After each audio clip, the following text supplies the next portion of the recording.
اور آپ نے دیکھا کہ عدالت نے تمام فریقین کو نوٹس کر دیا ہے اور بلایا ہے ان کو کل کہ وہ حاضر ہوں.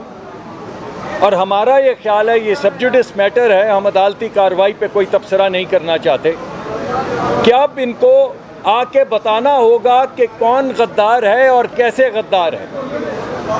عدالت نے آرٹیکل 5 کا ذکر کیا ہے, تو اب یہ تمام الزامات لگانے والوں کو بتانا پڑے گا عدالت میں آ کے کہ وہ کیا ثبوت ہے جس کے ذریعے آپ اپنی پارلیمان میں اپنے الیکٹڈ ممبرز کو غدار کہہ رہے ہیں. اور میں اپنے دوستوں کے متعلق جو بھی کہہ رہے تھے کہ عدالت نے, مجھے کچھ دوست بتا رہے تھے کہ غالباً انہوں نے کوئی ایسی بات کی ہے کہ ریجیکٹ کر دی ہے کوئی پلی, اور اگر انہوں نے ایسی بات کی ہے تو میں صرف یہی کہوں گا کہ جو بھی انہوں نے گفتگو فرمائی ہے یہ وہی گفتگو ہے جو انہوں نے 35 پنکچر کے مرتبہ فرمائی تھی. اسی طرح کا جھوٹ تھا, اسی طرح وہ 35 پنکچر کہتے رہے اور آخر میں کہا کہ او ہو وہ تو صرف ایک سیاسی بیان تھا میرا.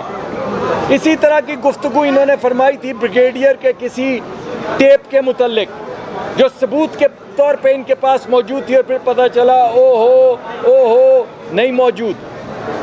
اسی طرح کی گفتگو انہوں نے فرمائی تھی جب انہوں نے رانا ثناء اللہ کی گاڑی میں ہیروئن ڈالی اور عرشہ مولا کی طرف منہ کر کے خدا کو حاضر ناظر جان کے کہا کہ ہمارے پاس ٹیپ ہے جو ہم دکھائیں گے, پھر کہا عدالت میں دکھائیں گے, پھر کہا صحیح وقت پہ دکھائیں گے, اور کوئی ٹیپ آپ کو نظر نہیں آئی, اور رانا ثناء اللہ کو انہوں نے موت کی کال کوٹری میں رکھا. یہ ایک جھوٹوں کا ٹولہ ہے. بد کلامی اور جھوٹ بولنے کے علاوہ, یو ٹرن لینے کے علاوہ یہ کوئی بات نہیں کرتے. آپ کے سامنے کیمرے کے اندر پرائم منسٹر صاحب نے کہا کہ اگر ہٹلر, ذرا غور کرے کس کا ذکر کر رہے ہیں, تاریخی تذکرہ کس کا کر رہے ہیں, کہ اگر ہٹلر یو ٹرن لینا سیکھ لیتا تو تاریخ بدل جاتی ہے اور وہ بڑا لیڈر ہوتا. جو شخص چاہے کہ ہٹلر کے ذریعے تاریخ بدلے, جو شخص سمجھے کہ اگر ہٹلر یو ٹرن لے لیتا تو بڑا لیڈر ہوتا, وہ بتائیں اس ملک کا قانون کیوں پامال نہیں کرے گا, اس ملک کا آئین کیوں پامال نہیں کرے گا. وہ اپنے حریفوں کو, دشمنوں کو نہیں, ہماری ان سے کوئی دشمنی نہیں ہے, ہم ان کے سیاسی حریف ہیں. ہم یہ سمجھتے ہیں کہ ہم تمام لوگ ملک کی ترقی کے لیے کام کرتے ہیں. پالیسی کے معاملات پہ ہمارا اختلاف ہو سکتا ہے اور اختلاف ہوتا ہے, لیکن ہم نے کبھی کوئی کیچڑ کی بالٹی نہیں اٹھائی کہ کسی کی ماں کے منہ پہ, کسی کی بہن کے دامن پہ کیچڑ پھینکتے چلے جاؤ. ایک ٹیم بنا لو جو دن سے رات تک کیچڑ پھینکتی چلی جائے. کبھی ایسا نہیں کیا.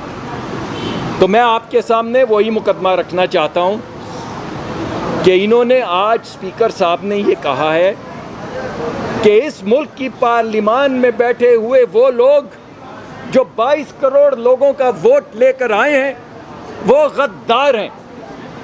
وہ لوگ جو پارلیمان میں وہ خواب جو ووٹ کی شکل میں آپ نے ان کے حوالے کیے ہیں اس کی ترجمانی کرتے ہیں, وہ ایک غیر ملک کے ٹٹو ہیں اور ملک کے آئین کو پامال کر رہے ہیں.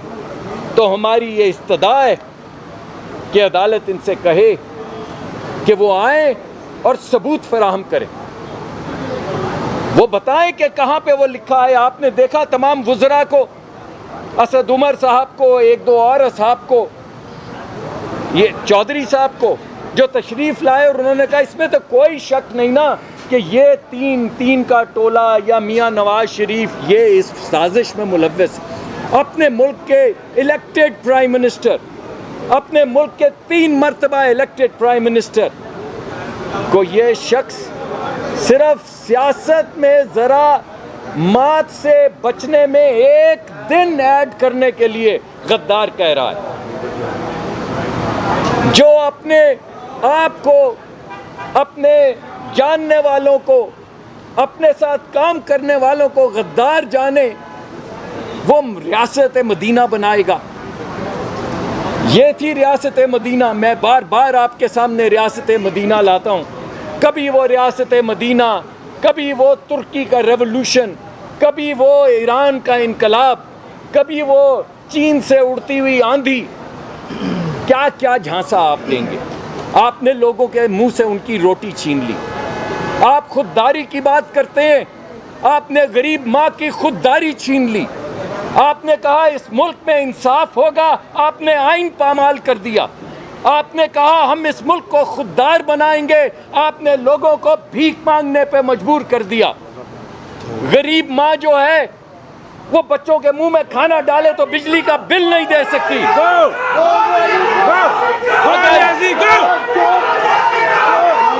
اگر بجلی کا بل دے، اگر وہ نہیں، نعرے مت ماریں، کسی کے خلاف نعرے مت ماریں، مگر یہ جان لیں کہ اگر آپ ماں باپ کی دوا لائیں گے اب تو بچوں کو کھانا نہیں کھلا پائیں گے. بچوں کو کھانا کھلائیں گے تو ان کی فیس نہیں دے سکیں گے. قوم کے جذبات بتائیں نا ذرا. میں آپ کو صرف یہ کہنا چاہتا ہوں کہ عدالت نے سب کو نوٹس کر دیا ہے. کل یہ آئیں اور عدالت میں بتائیں کہ کون وفادار ہے اور کون غدار. اس ملک کو ترقی کی راہ پہ لگانے والے تو ہوئے غدار، اور لوگوں کے منہ سے نوالا چھیننے والے وفادار. اس ملک کے آئین کی حفاظت کرنے والے غدار، اور اس ملک کے آئین کو پامال کرنے والے وفادار. واہ صاحب واہ. انشاءاللہ ہمیں یہاں سے انصاف ملے گا. میں صرف ایک ٹیکنیکل پوائنٹ آپ کو بتانا چاہتا ہوں. ابھی عدالت میں جب جج صاحبان تشریف لائے تو انہوں نے ایک دو جملے کہے. انہوں نے کہا کہ ابھی تک ہمارے علم کے مطابق نہ کوئی ہیئرنگ ہوئی ہے جو الزامات لگائے گئے ہیں، اور نہ ہی کوئی انکوائری ہوئی ہے. تو میں سمجھتا ہوں کہ جو یہ کلمات تھے ان صاحبان کے، اور کل تک کا نوٹس ہو گیا ہے. جو سارے دعوے یہاں پر بول کے گئے ہیں پی ٹی آئی والے، اسی میں ان ساروں کا راز ہے. اس ملک میں آئین کے مطابق جب تک سے ڈیو پروسیس نہ ہو، کسی قسم کا بھی فیصلہ کسی کے خلاف آپ کر نہیں سکتے. یہ قانون، آئین اور اخلاقی ضابطے کا اور قانونی ضابطے کا سب سے اہم جز ہے، جو کہ ابھی ہم نے عدالت کے اندر خود ہی سن لیا. تو جیسے کہ آپ کو پتہ ہے یہ تو محض ایک الزام ہے، نہ اس کی کوئی انکوائری ہوئی ہے، نہ کوئی ہیئرنگ ہوئی ہے.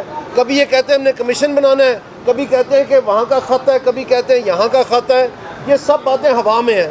اور میں آپ کو بتانا چاہتا ہوں کہ بار بار ہم نے یہ دیکھا ہے کہ یہ وہ جماعت ہے جو اس طرح کے ایک آپ سمجھ سکتے ہیں کہ ڈھکوسلے دے کے اور پوری قوم کو بیوقوف بناتے ہیں 6-8 مہینے، اس کے بعد